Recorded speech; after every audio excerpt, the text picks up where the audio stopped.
Bismillahirrahmanirrahim. Assalamualaikum warahmatullahi wabarakatuh. Alhamdulillahi rabbil alamin. Segala puji bagi Allah, Tuhan pencipta alam semesta, yang telah menciptakan para nabi dan mewahyukan kitab suci dan menjadikan kita menjadi hamba dan juga menjadikan kita sebagai umat muslim. Salam dan taslim senantiasa kita kirimkan ke junjungan kita Rasulullah Muhammad sallallahu alaihi wasallam, Nabi yang telah memberikan kita hadiah yang sangat-sangat indah dan tidak bisa diukir dengan kata-kata, yaitu dinul Islam. Nabi yang telah menyampaikan risalah dari Allah tentang apa tujuan kita hidup di muka bumi ini dan akan kemana kita. Nabi yang telah menuntun kita meninggalkan segala urusan-urusan keduniaan menuju kepada hal yang berkaitan dengan akhirat. Meninggalkan tatkala Allah menyeru kita untuk sujud kepadanya dan kembali mencari dunia tatkala kita telah lepas dalam sujud kepada Allah. Itu terproses sepanjang hari selama kita hidup sampai kita kembali kepada Allah. Para sahabat-sahabat sekalian, saya menyapa kembali kepada para sahabat. Semoga sahabat-sahabat sekalian tetap dalam ridha Allah, tetap dalam berkah Allah, tetap dalam keadaan sehat walafiat, dimudahkan urusannya, dibahagiakan bersama keluarga, bersama dengan di dunia maupun di akhirat kelak. Alhamdulillah, sahabat sekalian, kali ini saya berdialog dengan dua serigala ya. Yang pertama dari Syiah yang dulu pernah mengaku mu'alaf, kemudian ternyata sekarang dia sudah berani menunjukkan dirinya sebagai Kristen lagi, dan sesungguhnya dia itu adalah Syiah. Dia bertakia karena memang itu adalah hal yang utama di dalam imannya dia. Kemudian yang kedua dengan halilintar, ya, lagi-lagi dua orang ini menghindar dari materi yang dia sendiri mengajukan kepada kita untuk membahasnya. Namun rupanya ketika ditanya balik, seperti biasa tipikal serigala itu tidak mampu memberikan penjabaran terhadap imannya, hanya bisa menyerang, tapi ketika diserang kembali rapuh serapuh-rapuhnya. Mudah-mudahan materi ini bisa bermanfaat kepada kita semua. Paling tidak bisa dijadikan sebagai materi pembelajaran terhadap generasi berikutnya. Di saat nanti saya tinggal nama, ada pelajaran yang bisa didengarkan dan dikenang. Ada pelajaran yang bisa dijadikan sebagai harta yang terindah, yaitu sebuah pemahaman tentang kristologi dengan dua arah, pengajaran Islam, dinul Islam, dan juga ajaran Kristen yang berasal dari Barat. Saya kira begitu para sahabat sekalian. Terima kasih atas segala perhatiannya selama ini. Terima kasih atas segala waktu yang diinfakkan untuk channel kita. Dan juga terima kasih telah men-share, menjadi subscriber, dan juga me-like materi-materi yang ada. Saya hanya bisa mendoakan para sahabat, hanya Allah yang bisa memberikan ya balasan berupa amal jariah kepada para sahabatku sekalian. Yang pada intinya saya doakan yang terbaik buat sahabatku, dan saya pun mohon doa yang terbaik untuk saya dan keluarga. Demikian saya akhiri, wabillahi taufiq wal hidayah. Assalamualaikum warahmatullahi wabarakatuh.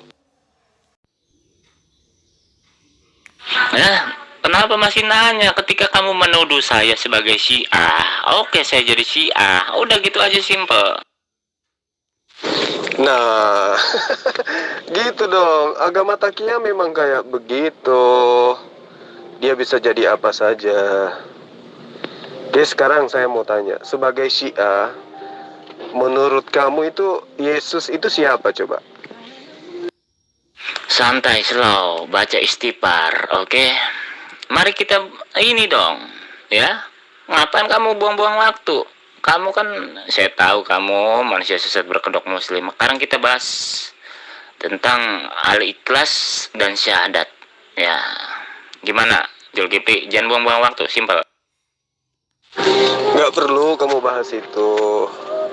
Syahadat itu agamaku, agamamu kan nggak pakai syahadat. Nah, kita bahas yang netral aja. Siapa Yesus menurut Syiah? Silakan. Lah, kok kamu takut, Julkipli? Katanya Islam ajaran benar. Ketika saya mengajukan pertanyaan tentang Al-Quran, kamu takut. Ya, sekarang saya tanya sama kamu, mengapa Allah menurunkan surat Al-Fatihah dan apa maknanya? Udah gitu aja, ayo. Jangan takut dong. Buat ini lumayan, VN buat jual di YouTube. Sekarang Yesus aja. Kamu kan ngaku tuh, kadang ngaku Kristen, kadang ngaku Syiah. Nah, saya ingin tahu, saya penasaran sama orang Syiah. Yesus itu siapa sih menurut Syiah? Coba jawab. Julkipli, saya udah tahu permainan kamu, makanya kamu kalau ngadepin saya nyungsep. Kamu nggak berani membahas tentang Al-Quran, karena Al-Quran kamu itu bobrok. Karena Islam itu bukan ajaran yang benar, makanya kamu nggak berani. Sudah ya, saya sama yang satu lagi aja, mungkin dia agak cerdasan. Kalau kamu mana berani membahas Al-Quran.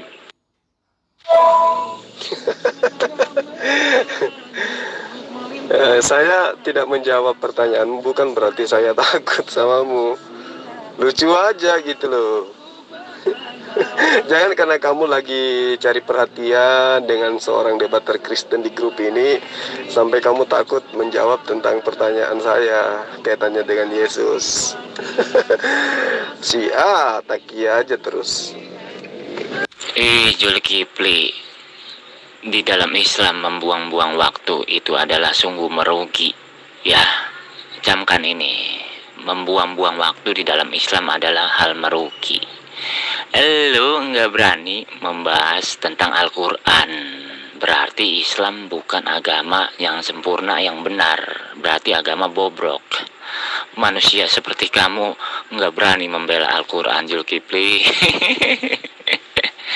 Raja dari Angga dilawan, ya nyungsep loh. Ya, malam ini saya tahu bahwa Syiah itu memang ternyata betul-betul takia itu adalah merupakan pedoman dari agamanya, pondasi agamanya. Kalau di dalam ajaran agama Islam, keutamaan seorang muslim itu harus jujur. Kalau di dalam Syiah, keutamaan seorang Syiah itu harus berbohong, takiyah. Nah, karena Anda tidak mau menjawab pertanyaan saya karena takut malu, ya kan? Sekarang saya ingin tahu, dari Al-Quran surah Al-Fatihah yang kamu tidak paham itu apanya? Coba kamu ulang pertanyaanmu. Yang simpel, coba lu bacakan Hebrew yang lu share. Hah? Suruh uraikan Al-Ikhlas dari 1 sampai 4 ayat 4, lu goblok. Nggak berani. Hah? Coba lu uraikan dulu surat Al-Ikhlas, teks terjemahannya. Ya, dari 1 sampai 4, tiba 4 surat, goblok. Lu harus gua goblokin terus sih dari tadi, nggak berani-berani. Dari surah Al-Ikhlas itu, tadi Al-Fatihah, sekarang Al-Ikhlas. Nah, dari surah Al-Ikhlas itu apa yang kamu tidak paham di situ? Kan ada terjemahannya. Nah, yang kamu tidak pahami itu yang mananya? Sudah menggunakan terjemahan belum paham juga. Yang mana yang kamu nggak paham? Yang bisa saya bantu itu di ayat berapanya? Silakan. Julkipli, nggak usah kepanjangan. Lu berani nggak ngebahas tentang Al-Quran?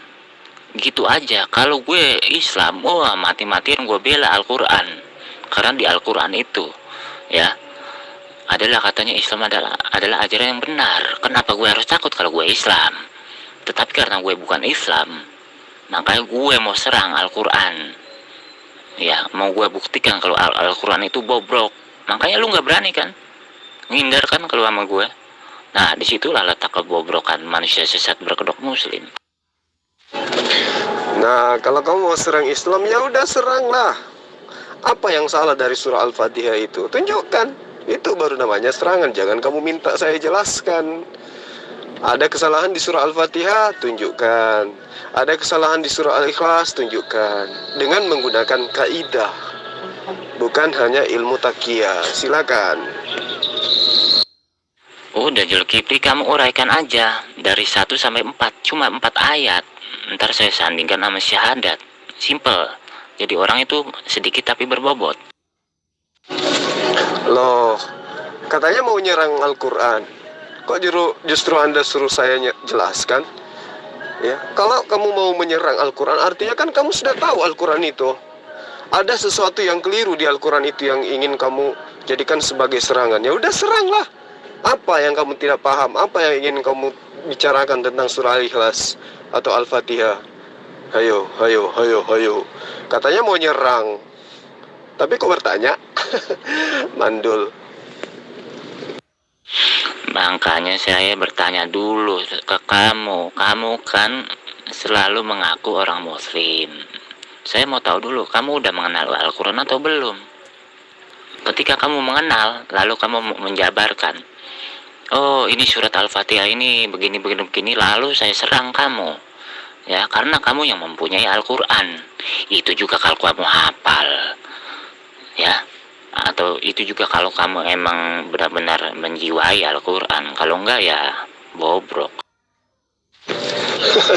Dasar Syiah. Ini saya lagi di jalan ya. Sekarang kamu mau menyerang Al-Quran katanya karena Al-Quran itu bobrok. Apa seranganmu? Hayo serang biar ku tangkis. Ya, yang dikatakan nyerang itu ya duluan, bukan menangkis dulu. Ngerti nggak kau? Yang namanya serangan itu adalah tindakan pertama. Kan tugas saya menangkis. Kok saya nangkis dulu baru nyerang? Gila Anda gila Anda ini. Benar-benar Syiah, takiyah. Nggak usah neko-neko.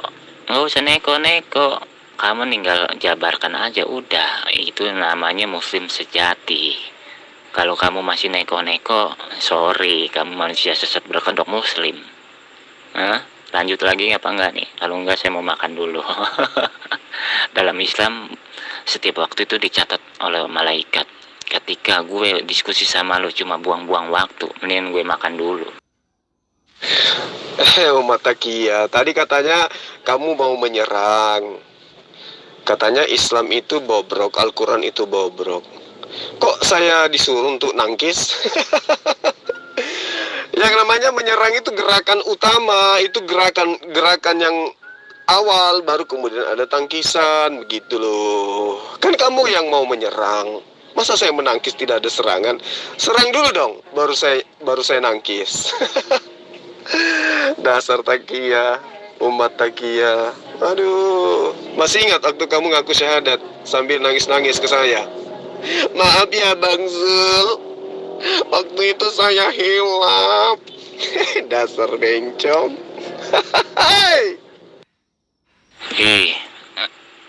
Zulkifli, udah berapa kali gue bilang sama lo, ini yang namanya menyerang, gue katakan di Al-Quran bobrok itu, gue langsung Al-Fatihah. Ya, surat Al-Fatihah. Untuk apa Allah ya menurunkan surat Al-Fatihah, dan terus apa maknanya? Itu kan udah diserangan. Harusnya lu tangkis, goblok. Lu nggak ngerti-ngerti kalau gue ini. Makanya tercipta surat, ya, demi masa sesungguhnya manusia dalam kerugian. Lalu di surat Al-Fatihah, ya, manusia muslim selalu mengatakan, meminta petunjuk jalan lurus. Ini aja, 2 ayat ini aja sebenarnya udah menyindir kamu. Ngerti nggak bahasa Indonesia? Oh, kalau itu saya udah tangkis. Apa dari surah Al-Fatihah itu yang kamu tidak pahami? Ya yo, serang dong, serang dong. Yang mana dari surah Al-Fatihah yang kamu tidak pahami di situ? Ingat, jangan terjemahan, tapi original teks. Karena Al-Quran itu bukan terjemahan. Ayo. Saya tunggu seranganmu. Yang saya katakan, ngerti kamu enggak kamu bahasa Indonesia? Untuk apa Allah menciptakan surat Al-Fatihah? Lalu apa maknanya? Ngerti bahasa Indonesia enggak, Zulkifli? Ngerti bahasa Indonesia nggak? Untuk apa Allah menciptakan surat Al-Fatihah? Lalu apa maknanya? Nggak ngerti-ngerti kamu ya. Nggak bisa diajak diskusi secara ini. Maklum lah iblis gitu. Oke, auzubillahi minasyaitonirrajim. Aku berlindung daripada godaan syaitan yang terkutuk. Mudah-mudahan hati saya tidak mengandung dosa. Oke, lanjut. Ngerti bahasa Indonesia nggak? Oh, itu jelas. Al-Fatihah itu diwahyukan oleh Allah sebagai alat interaksi antara hamba dengan pencipta alam semesta ini. Ayat pertama mengajarkan umat Islam untuk meyakini bahwa Allah itu dengan segala sifatnya, dan itu adalah merupakan keutamaan daripada Allah. Ayat kedua diajarkan kepada manusia meyakini bahwa Allah telah mencurahkan kasih sayangnya dan menciptakan serta mengatur alam semesta, karena Allah adalah sang penguasa alam semesta. Ayat keempat meyakini bahwa hanya Allah yang mengetahui dan menentukan hari akhir. Ayat kelima meyakini bahwa tidak ada esensi lain yang patut disembah dan dimintai pertolongan kecuali hanya Allah yang maha suci lagi maha tinggi. Sehingga ayat ini berisi tentang keikhlasan, kepasrahan dan totalitas di dalam penyembahan kepada Allah. Ayat ke-6 dan ayat ke-7, hendaklah manusia itu hidup dengan mematuhi segala perintahnya dan menjauhi segala larangannya, agar Allah selalu menunjukkan umatnya ke jalan yang benar dan mudah. Itu yang perlu kamu pahami. Terus saya ingin tanya samamu, ya, untuk apa di dalam Syiah itu mencium kentut imam? Jawab. Oke, saya habis makan ya, lalu memberikan makan kucing. Kamu menjelaskan ayat itu dengan terjemahannya. Jangan kamu pakai asumsi. Ketika kamu katakan ayat 1, ini, untuk itu, tetapi tidak ada. Saya tidak minta ayat Al-Qur'annya, tapi saya minta kamu katakan dari ayat 1 teks terjemahannya, ya, lalu kamu beri maknanya seperti itu. Paham nggak bahasa Indonesia?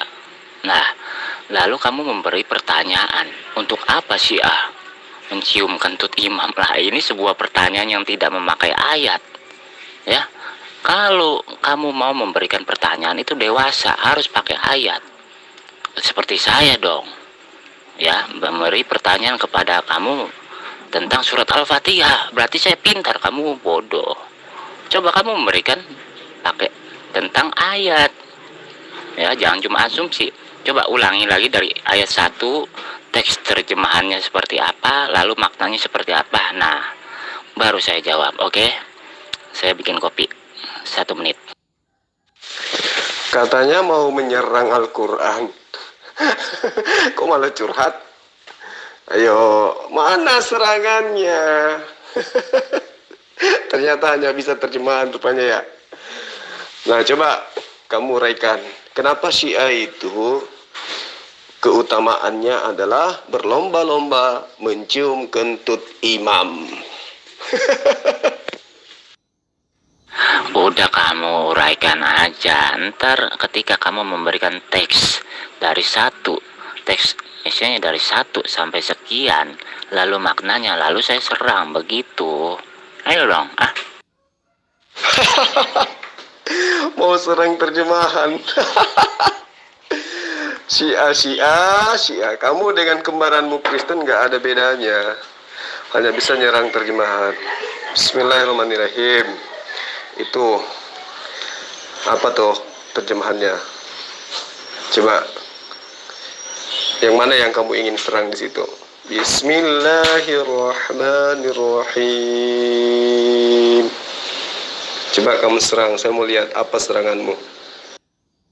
Ya, aku menyerang kamu. Bismillahirrahmanirrahim. Alhamdulillahirabbil alamin.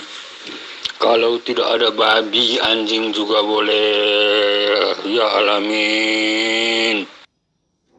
Udah lompat ke Bismillahirrahmanirrahim. Bismillahirrahmanirrahim dengan menyebut nama Allah yang Maha Pengasih lagi Maha Penyayang. udah lompat ke Bismillahirrahmanirrahim. Ini menandakan kalau kamu itu, makanya saya minta teks bahasa Indonesianya biar gampang nyerangnya. Mau diserang atau enggak ini Zulkifli? Ya, kalau memberi pertanyaan itu harus pakai ayat. Ya, kayak saya dong, nyerang Quran pakai ayat. Coba ulangi lagi dari ayat 1 sampai sekian, teks Indonesianya ntar saya serang, oke? Loh, dasar Syiah. Itu kan sudah ayat dari Al-Fatihah itu. Diawali dengan basmalah. Dasar. Katanya mau nyerang Al-Quran pakai ayat. Nah itu ayatnya tuh. Ngapa kau minta terjemahan? Dasar Syiah. Udah Syiah, kembaran lagi dengan umat terjemahan. Aduh. Ayo uraikan dulu dong. Kenapa Syiah itu berlomba-lomba cium kentut imamnya? Silakan. Jangan kabur Zulkifli, uraikan dari ayat pertama sampai terakhir, lalu sama maknanya ntar saya serang. Kok udah lompat ke Bismillah lalu ke Pak Sopan Sembiring, gimana sih?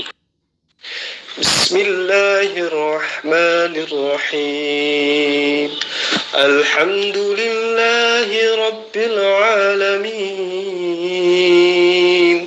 Ar-Rahmanir-Rahim. Maliki Yawmiddin. Iyyaka na'budu wa iyyaka nasta'in. Ihdinas siratal mustaqim. Siratal ladzina an'amta 'alaihim ghairil maghdubi 'alaihim waladdallin.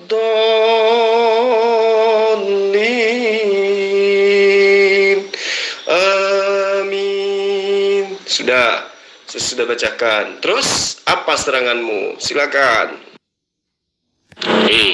Nggak ngerti bahasa Indonesia, saya tidak membutuhkan ya ayat Al-Qur'annya, saya butuhkan teks terjemahan Indonesianya. Ngerti bahasa Indonesia nggak?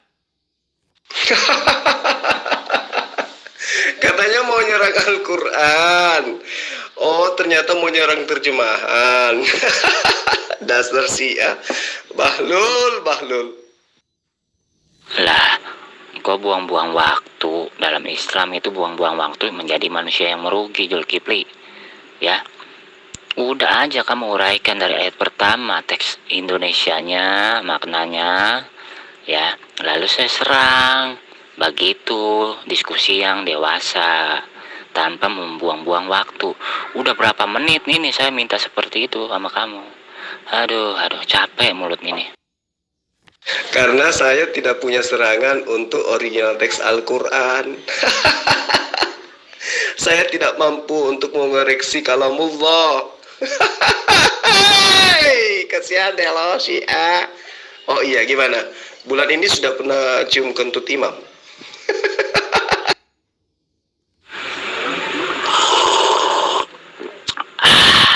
A'udzubillahiminasyaitonirrajim. Bismillahirrahmanirrahim. Aku berlindung daripada godaan setan yang terkutuk, manusia sesat berkedok muslim, dengan menyebut nama Allah Bapa yang Maha Pengasih lagi Maha Penyayang. Zulkifli, dewasa dong. Kalau diskusi, uraikan dulu, selesaikan dulu, biarkan saya menyerang Al-Quran, baru kamu bertanya. Ayo dong. Mau menyerang Al-Quran atau menyerang terjemahan? Yang jujur dong, yang berkualitas dong diskusinya. Malu disimak yang lain. Nyerang Al-Quran atau nyerang terjemahan Al-Quran? Yang mana nih yang benar? Kau jawab aja dulu. Allah SWT menciptakan manusia dari mana? Ayo.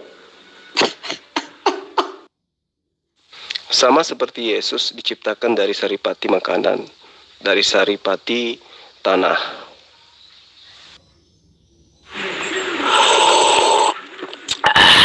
Gini loh Zulkifli yang paling ganteng. Di sini kan banyak Kristen. Kalau pakai original teks bahasa Indonesia kan mereka lebih ngerti. Jadi mereka kan paham tentang diskusi kita dengan serangan saya. Begitu. Jadi gimana ini? Mau lanjut atau enggak? Ini saya lagi enak ngopi nih sambil mendengarkan. Ayo buruan. Hahaha, takia dasar. Saya ulang ya. Kamu mau menyerang Al-Quran atau mau menyerang terjemahan Al-Quran? Simple. Jawab.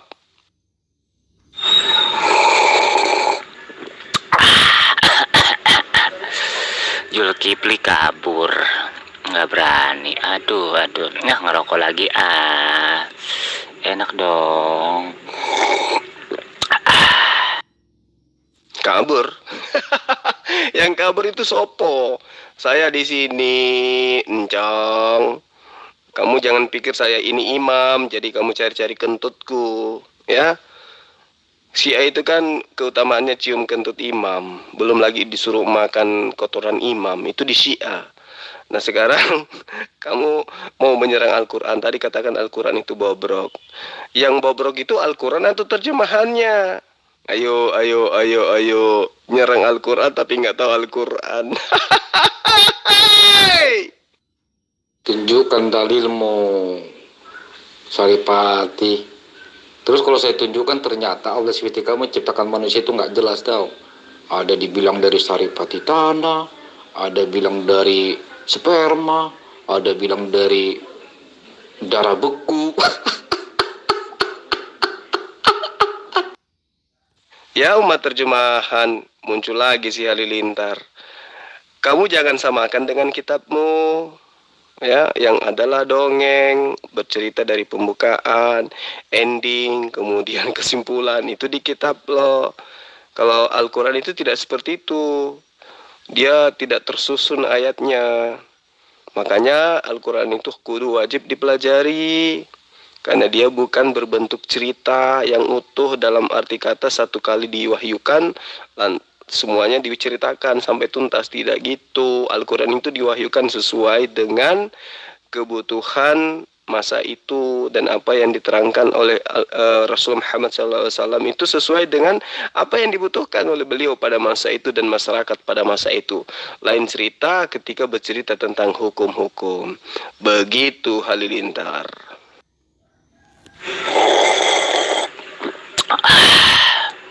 Ya Allah ya Rahman ya Rahim, semoga si Zulkifli ini otaknya diberi kecerdasan. Udah nggak usah buang waktu. Itu terjemahnya dong, biar mereka pada ngerti. Ayo dong. Saya nggak peduli mau mereka ngerti mau tidak ngerti. Yang saya hadapi itu adalah Syiah yang tadi menuduh Al-Quran bobrok, mau menyerang Al-Quran. Sekarang mana serangannya? Ternyata kemampuannya hanya terjemahan. Kan kasihan. Sudah Syiah, tukang cium kentut imam, tukang makan tai imam, ternyata katakan mau nyerang Al-Quran, Al-Quran bobrok. Ternyata hanya umat terjemahan. Sama dengan kembarannya. Kan kasihan.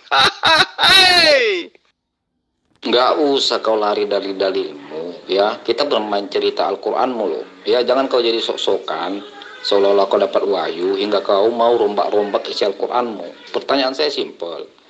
Allah SWT menciptakan manusia dari tanah, dari sari tanah, dari sperma, atau dari segumpal darah?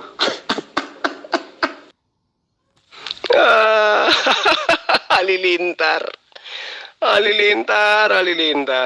Itulah hebatnya Al-Quran.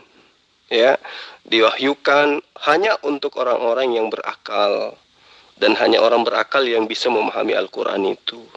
Al-Quran itu adalah seperangkap hukum, aturan, dan penjabaran serta ilmu pengetahuan. Di dalamnya termaktub seluruh macam ilmu pengetahuan. Jadi tidak seperti kitabmu, bakarah roti jelai di atas tai kering. Apa gunanya? Ente. Kalau Al-Quran itu menjelaskan sistematis dia. Ya, manusia dari tanah, kemudian dari saripati, kemudian dijadikan dari air, kemudian dari air itu menjadi darah, darah itu menjadi daging, daging kemudian terdiri dari, lalu kemudian tercipta tulang, lalu kemudian dibungkus kemudian dengan kulit dan seterusnya. Itu dalam Al-Quran itu. Tidak seperti dalam kitabmu, manusia diciptakan dari apa? Dari hal yang mengeras seperti keju.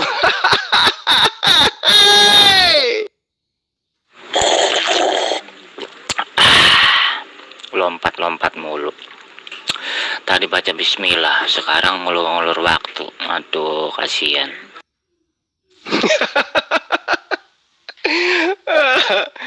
Si tukang hisap kentut ternyata tidak mampu menunjukkan kebobrokan Al-Quran. Hanya mau menyerang terjemahan, itu pun hanya berdasarkan pemahaman pribadi. Hai, kasihan. Zulkifli, kenapa kabur kamu? Itu PR kamu tolong dikerjakan dong. Jangan malu-maluin lah. Kok kamu kabur? Malam ini kamu terlihat bodoh amat sih, biasanya pinteran dikit. Dasar bencong. Saya nggak perlu gombalan bencong. Sekarang kamu terangin aja tuduhanmu. Al-Quran itu bobrok. Mana bobroknya? Tunjukkan.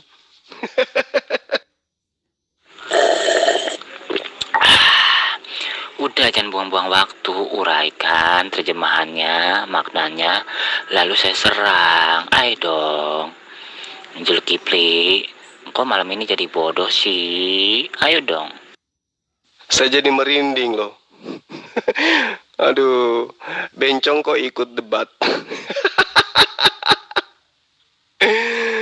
Astaga, kok kamu buang-buang waktu sih? Yang buang-buang waktu itu sopo. Tadi kan kamu yang menuduh Al-Quran itu bobrok. Mana buktinya? Ternyata kamu hanya mau menyerang terjemahan. Kan Eka sedih. Inilah si Juma yang katanya pintar itu. Makanya si Juma ini kan takut sama saya. Karena saya tahu kualitas IQ-nya itu jongkok. Yang saya tanya simpel aja kok. Allah SWT kamu menciptakan manusia dari mana? Dari sperma kah?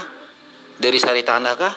Dari tanah kah? Atau dari segumpal darah? Muter-muter dia jawabnya nggak sanggup. Bro, nanti soal Al-Quran, bahkan kau sendiri akan saya kenakan, ya. Ternyata Al-Quran kau nggak ada buktinya, bro. Coba kau tunjukkan soal Al-Quran kau, yang mana katanya dulu Al-Quran kau itu ditulis di kulit kayu, ya kan? Di kulit kambing, di batu, di daun kurma. Mana buktinya? Ada nggak? Ada nggak kalian bisa buktikan itu? Hah? Tapi itu hal lain lah nanti, ya. Sekarang pertanyaan saya yang sederhana ini aja dulu. Allah SWT menciptakan manusia dengan apa? Ayo, silakan. Kan tadi saya sudah jelaskan, ya, manusia itu diciptakan dari tanah. Oke, ada yang salah di situ?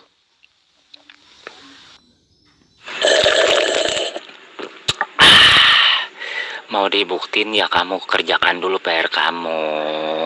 Kamu uraikan teks terjemahan dari ayat 1 sampai akhir, maknanya, lalu saya serang. Jangan buang-buang waktu. Tanta, cukup Tanta aja serang Al-Quran kalau memang Al-Quran itu bobrok. Jangan malah ngemis-ngemis terjemahan. Tanta ini bikin malu. Oke, ya kita dengar semua ya.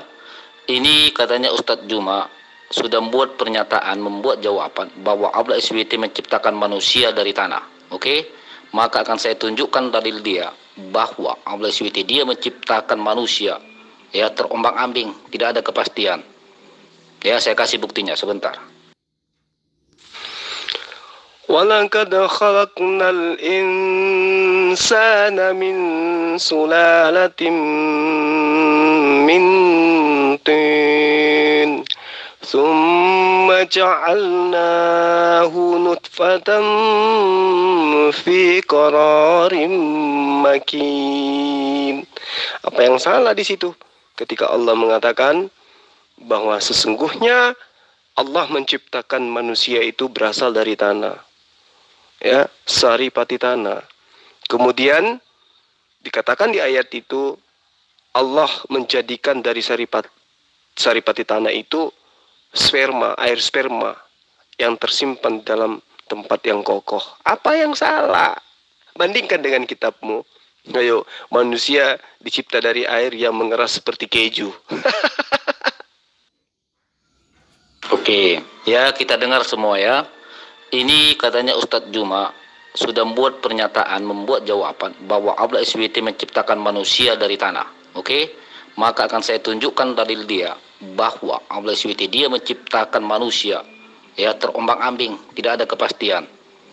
Ya, saya kasih buktinya sebentar.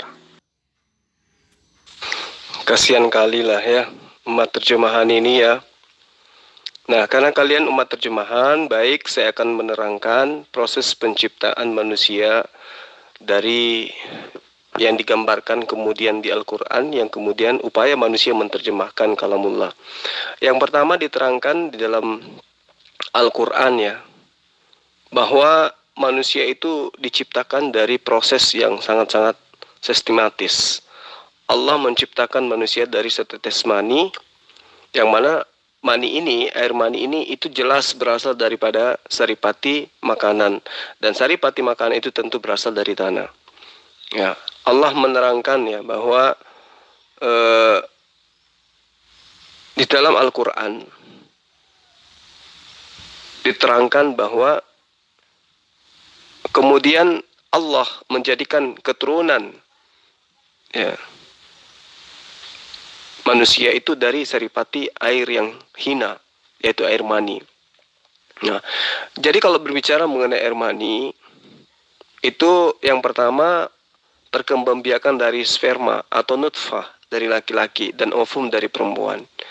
Ya, di situ diterangkan di dalam Al-Quran, di dalam surah As-Sajdah juga ada, di dalam Al-Mursalah juga ada diterangkan bahwa bukankah kami menciptakan kamu dari air yang hina. Nah, jelas di ayat ini menjelaskan bahwa manusia itu diciptakan dari setetes mani yang diletakkan dalam rahim perempuan sampai pada kelahiran, dan Allah telah menentukan yang demikian itu. Kemudian di dalam Al-Quran juga diterangkan ya, bahwa Allah menciptakan dari air yang terpancar, yaitu air sperma yang keluar dari tulang sulbi laki-laki dan tulang dada perempuan. Itu enggak diragukan itu di dalam surah At-Taha ayat 6 sampai ayat 7. Kemudian diterangkan juga bahwa dari sana kemudian Allah menjadikan segumpal darah yang sempurna kejadiannya, ya. Itu diterangkan di dalam Al-Quran. Nah, ayat ini menerangkan bahwa dari segumpal daging yang sempurna tidak akan kekurangan dan tidak ada cacat pada permulaan kejadiannya. Dan dari segi segumpal daging yang tidak sempurna yang punya cacat, dengan adanya perbedaan dalam kejadian ini, tanpa ada perbedaan antara manusia, baik antara rupa, bentuk, tinggi, ataupun rendah, atau warna kulit, dan seterusnya. Nah, di dalam Al-Quran diterangkan dalam surah Al-Hajj ayat 5, Al-Mu'minun ayat 14 juga ada. Kemudian air mani itu kami jadikan segumpal darah. Lalu segumpal darah itu kami jadikan segumpal daging. Dan segumpal daging itu kami jadikan tulang belulang. Lalu tulang belulang itu kami bungkus dengan daging. Kemudian kami jadikan dia makhluk yang berbentuk lain. Maha suci Allah, pencipta yang paling bijak. Nah, itu yang perlu kamu pahami. Lalu kemudian proses selanjutnya, setelah lewat 40 hari atau 120 hari dari fase nutfah, dari segumpal daging atau mudghah, Allah kemudian menciptakan daging yang bertulang, dan dia memerintahkan malaikat untuk meniupkan ruh. Itu yang perlu kamu pahami. Nah, saya sudah menjelaskan apa yang ada di dalam Al-Quran melalui terjemahan. Nah, sekarang coba kamu jelaskan. Ketika di dalam kitab yang kamu ambil dari agama lain mengatakan, baiklah kita menciptakan manusia dalam sama seperti rupa dan bentuk kita. Itu tercipta apa? Dari mana itu manusia yang serupa dengan Tuhanmu itu tercipta dari proses seperti apa? Coba Anda jelaskan. Yang kasihan itu kamu, bro. Artinya kamu pun tidak memahami dalil Al-Quranmu. Makanya saya bilang saya lebih paham Al-Quran daripada kau. Ya, kalau kau berbicara proses itu beda dengan bicara ciptaan. Ya, paham tidak kamu? Dasar bakunya dulu. Itulah yang bahan penciptaan manusia. Berbicara dengan proses itu lain lagi. Paham kau? Makanya kau dengarkan dalilmu. Sudah jelaskan dikatakan bahwa Allah SWT menciptakan manusia, ya kan? Dari sari pati tanah. Oke? Yang kedua lagi, dia berbicara lagi nih, menciptakan manusia dari segumpal darah. Bayangkan itu, bro, ya, jangan kamu munafik. Nah, Kalau mau bicara proses, ini baru bisa masuk proses tentang Al-Mu'minun ayat 13 ini. Kalau ini bisalah masuk bagian proses, yaitu kemudian kami menjadikan air mani. Nah, itu baru bagian dalam proses. Paham kamu di situ? Ayo, kalau nggak paham biar saya jelasin lagi, ya. Anda mau menjelaskan kepada saya yang tahu original teks, sementara Anda hanya memahami terjemahan berdasarkan pemahaman sendiri. Itu gila namanya. Kamu ngajarin ikan berenang itu namanya. Walaqad khalaqnal insana min sulalatin min tin. Dan sungguh Allah telah menciptakan manusia dari saripati yang berasal dari tanah. Apa masalahnya? Memang dari sana asal penciptaan manusia itu. Tsumma ja'alnahu nutfatan fi qararim makin. Apa yang jadi masalah ketika Allah mengatakan kemudian kami menjadikan air mani yang tersimpan dalam tempat yang kokoh? Lalu dikatakan oleh Allah, tsumma khalaqnan nutfata ala 'alaqah. Fa khalaqnal 'alaqah, dan seterusnya. Apa yang jadi masalah di situ?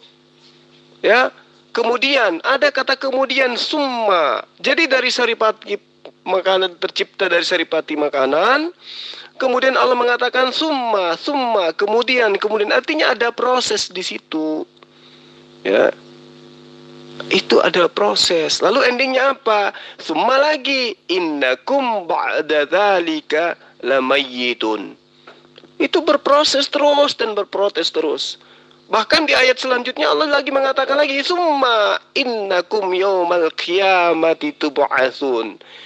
Sangat-sangat terstruktur dan sistematis proses penciptaan manusia sampai kepada manusia kembali kepada Allah. Itu dalam Al-Qur'an. Nah, karena kamu hanya umat terjemahan, kamu paham apa? Ketika Allah mengatakan fatabarakallahu ahsanul khaliqin, mana kamu paham di situ? Maksudnya Allah yang telah menciptakan yang menjadi pencipta yang paling baik. Coba kamu paham apa tentang Al-Qur'an? Sekarang saya balik nanya samamu. Baiklah, mari kita menciptakan manusia serupa dengan kita. Diciptakan dari apa? Menurut kitab yang kamu ambil secara tidak sah dari agama lain. Silakan. Zulkifli, lah itu PR gimana? Kok kabur dari saya Zulkifli? Kok malah ke Bang Haleluya? Aduh, kamu gimana sih? PR selesaikan dulu itu. Maaf, saya harus tinggalkan Anda. Pertama karena Anda itu, saya merinding dengar suara Anda ya. Ada aura-aura lain-lain kurasa. Terus kemudian karena Anda tidak membuktikan kebobrokan Al-Quran. Membaca Quran aja nggak bisa Anda. Anda hanya ingin memamerkan bahwa pengetahuan Anda itu hanya seputar terjemahan saja. Nah, lain cerita kalau Anda ingin mengatakan saya ingin menunjukkan kebobrokan terjemahan, ya baru aku bacakan terjemahan. Tapi kan yang Anda tuduh tadi Al-Quran itu bobrok, bukan terjemahan yang Anda katakan. Nah, saatnya Anda membuktikan. Mana serangannya? Kan tidak ada. Ya, daripada membuang waktu, mending saya tinggal. Begitu Tante.